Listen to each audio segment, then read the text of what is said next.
to comment period? Did anybody Nope. No, sir. want to?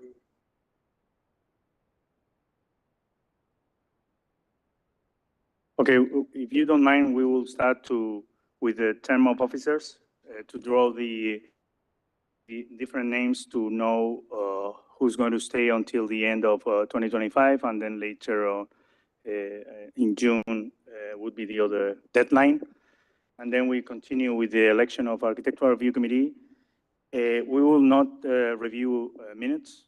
And on the public hearing, if you don't mind, we will start with the Brownsville Housing Authority. They have a different presentation.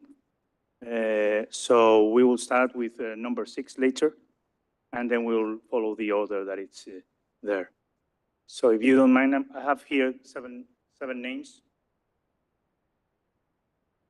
So this is to show who's going to, the 4 members that are going to stay here until the end of, you were appointed on 2025, so 2026. So that means that 4 will be until the end of 2025, and the other 3 members, the typical 2 years, okay?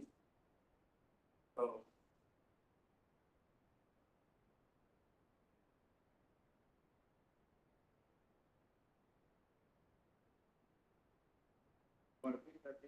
the ordinances that I pick the names. Go ahead. And this is for termination in 2025.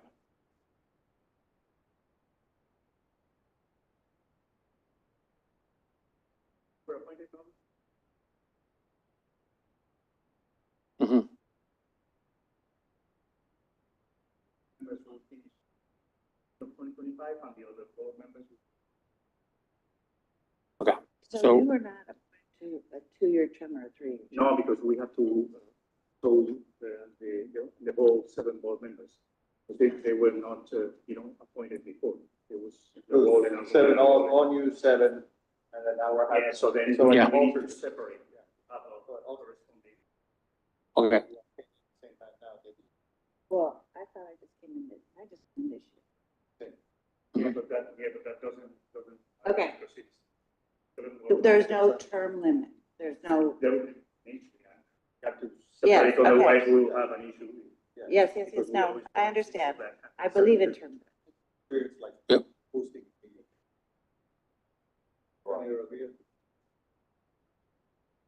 What do we choose? This is for 2024. Okay. 2025. Yes, sorry, 20. Okay. For you after 2025.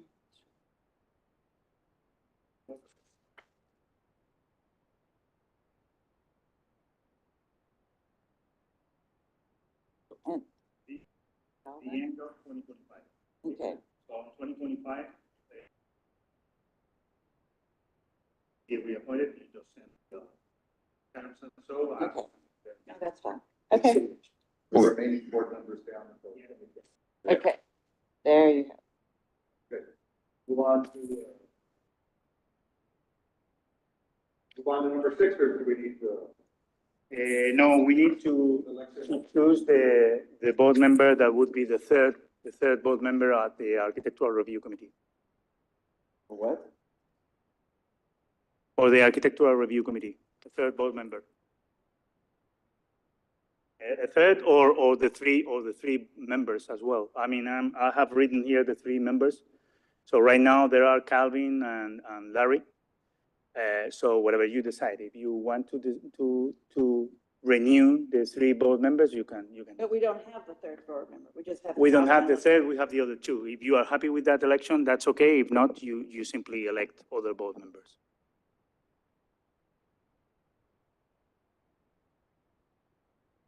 Yeah, there we go. Sorry.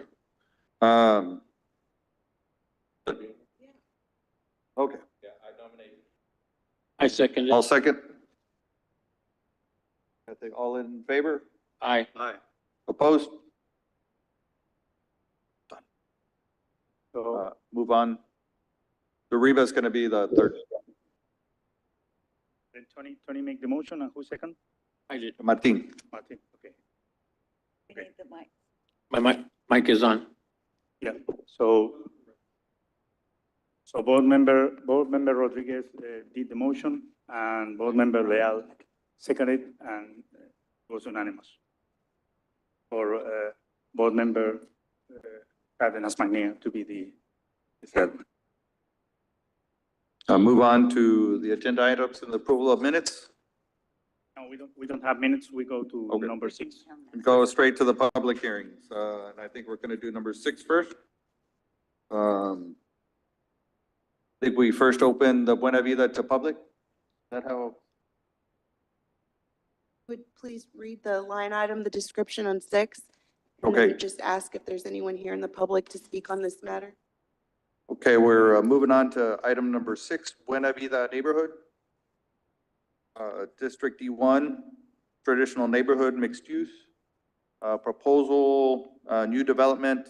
Applicant is Brownsville Housing Authority. And of course, Juan has worked on this. Public comments, I believe. Ask for public comments. Go ahead. If you can state your name, I believe, right? Yes, good afternoon, Chairman and Commissioners. Thank you. My name is Carla Mancha, and I'm the CEO for the Housing Authority of the City of Brownsville and the Brownsville Housing Opportunity Corporation. And with me today is Mr. Miguel Herrera, who's our CFO for HACB and for BHOC, and also Mr. Angelo Gomez, who is a member of the Able City Architect team. So we were informed of this meeting a couple of days ago, and therefore I apologize if our presentation is not very thorough. But we wanted to at least provide you with an update of where we're at with the redevelopment of Buena Vida. And also, in addition, lead members of our development team are in Austin this week with relation to the redevelopment of the Buena Vida project, so they're not here either. So we are going to do our best to provide you with an update of where we're at. Thank you to Mr. Rick Vasquez and to Mr. Velez for assisting us to getting this on the agenda so that we can start the dialogue with you regarding Buena Vida. A little bit of history about Buena Vida. So Buena Vida was constructed in 1938, and it was the first public housing development for HACB. It was comprised of 150 units, and it served our community until the development became vacant in March of 2021. And it is comprised of approximately 12 acres, 6 city blocks off of 14th Street. The redevelopment of this site was, or is part of our 2015 strategic plan and our current 2022 HACB strategic plan, which was comprised of meetings with our residents, leadership, and community stakeholders. In 2016, HACB, in partnership with the City of Brownsville, was awarded a Choice Neighborhood Planning Grant for the development of a transformation plan for the Buena Vida neighborhood. And this is important to note because as HACB identified the need to redevelop the site, we also understood and recognized that this needed to be a well thought out plan with input from the community and especially our families. So when we were granted a Choice Neighborhood Planning Grant, we were one of 10 communities nationwide to be awarded in 2016. And one of the critical threshold requirements for this grant was to demonstrate that the site was a distressed public housing development. And based on the physical needs assessment report provided by an accredited engineering firm, Dominion Due Diligence Group, it was determined that the property was in poor to fair condition. And the Buena Vida development included fundamental design deficiencies of a type and character that would require substantial rehab and or reconstruction. And therefore it was determined that the most beneficial option for both with regards to cost and more importantly, the quality of living of our families was to proceed with a demolition and a total redevelopment of the site. The planning project took 2 years to complete, and we had over 100 meetings with families, community stakeholders, and state and federal partners. And the transformation plan was approved by HACB, COB, and HUD. Together, we reimagined what and how the new Buena Vida would look. And I'm very happy to say that we honored that vision, and it is reflected in the plans that we are currently working on. HACB respects the importance of placing efforts in honoring the history of our community. And as you know, we are currently redeveloping the El Jardín, which is a $29.3 million investment for the community, and which BHOC has invested close to $5 million to assure that we get this project done. And because of the cost, BHOC is not making any money, and in turn, we are using our developer fee on top of the $5 million to revitalize the site. BHOC will keep one of the buildings at Buena Vida to honor the history of the development, but know that we will not have funds to address any gap funding needs for this project like we did with El Jardín. And so we ask for this item to be brought to the board so we can start the dialogue of the redevelopment and to hear your feedback. And we also ask for consideration and flexibility as we continue our discussions regarding the project. Now, Miguel is going to give a little bit of background with regards to the tax credit awards that were granted to us this past summer. And then Angelo is going to provide you where we're at with the design. Chairs and board members. Yes, the 9% tax credit application process is a very competitive process. More than 100 applications were submitted, and about 60 to 63 were awarded in this year. For housing authorities, it is even more difficult to be awarded, but we were able to do it because HUD came out with a new program that is called Fair Cloth to RAT. We're proud to say that out of more than 500 housing authorities in the state of Texas, Brownsville is the second one to use this new program to be awarded a tax credit. The other one is Galveston.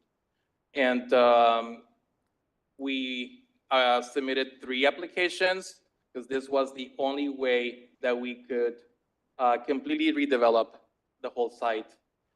Just to give you a perspective, back in 2020, we developed Ponciela Gardens. With a $2 million award, we were able to build 150 units.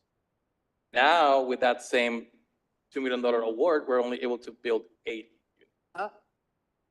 $2 million over a span of 10 years, so it's equates to $20 million, yes.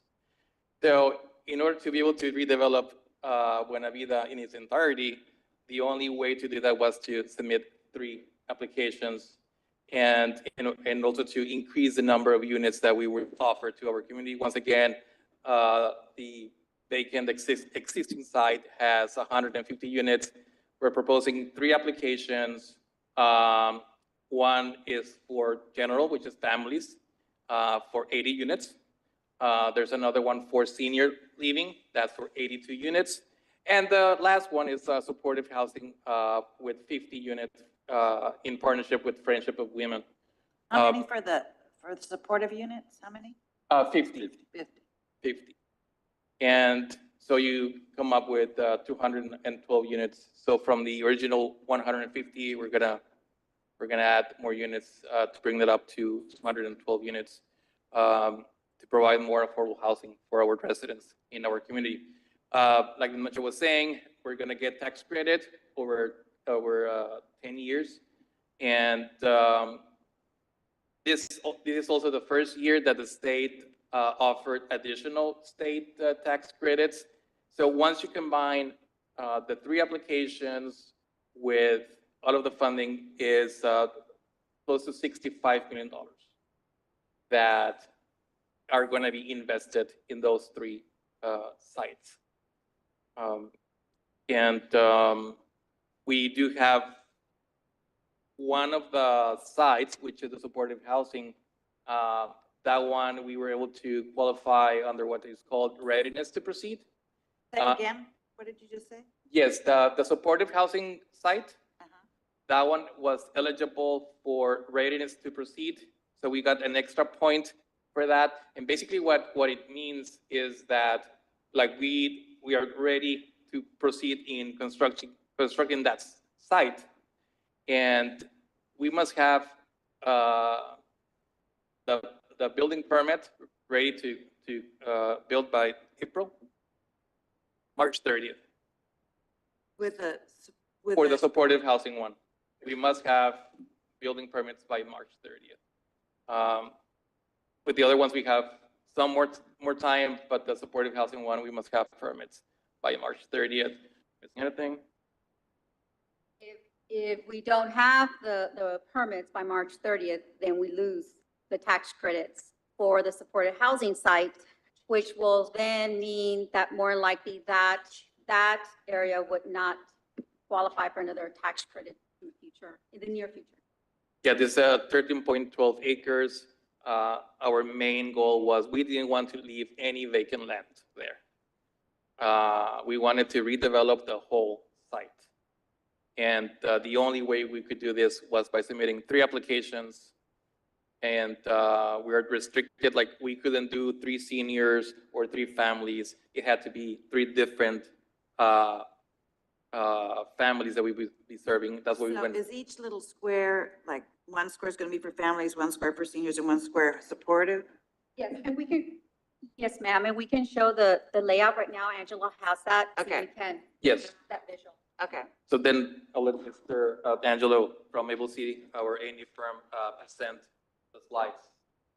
Good afternoon, everyone. I'm Angelo Gomez. I'm here representing Able City, which is our architecture firm on this Buena Vida project. Can we go to the next few slides? So this is the existing context that Miguel and Ms. Mancha were speaking about. Our project site is within the historic Buena Vida housing development.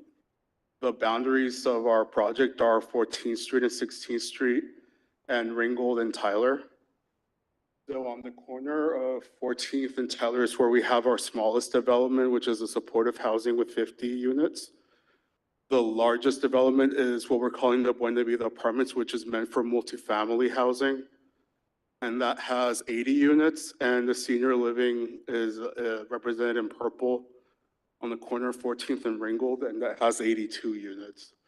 So the character of the boundaries of our site, 14th Street, you see a lot of empty lots. You see the old Webb Elementary School. You see some commercial buildings. On Tyler and 16th, you go down a lot in scale. It's a lot of single stories, small residential buildings.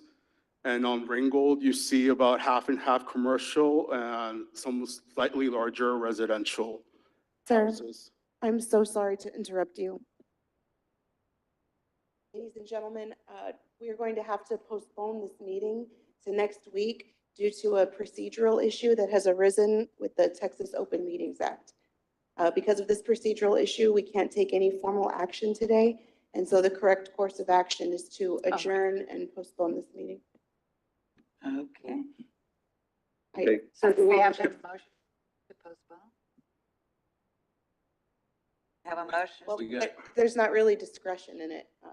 We just have, you can just close We're the just meeting. gonna close. Close, well, I apologize. Same thing happened to you all as happening Really to us. so apologize. I apologize for not figuring this out before you began your presentations. But I noticed wasn't on time.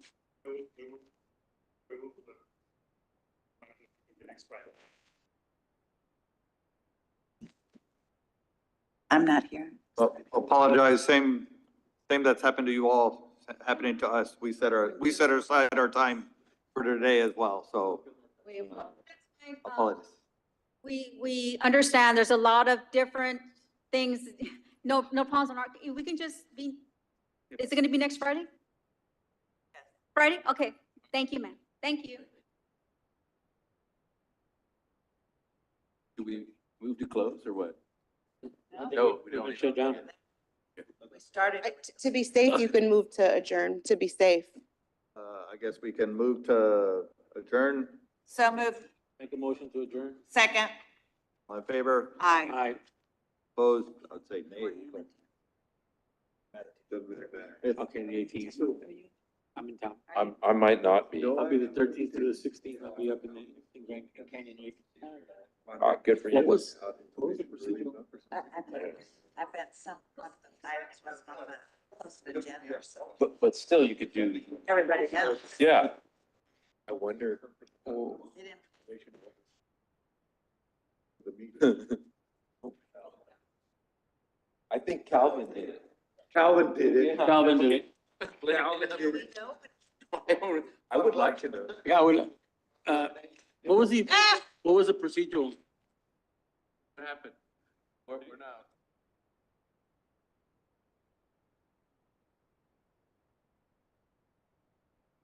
Oh,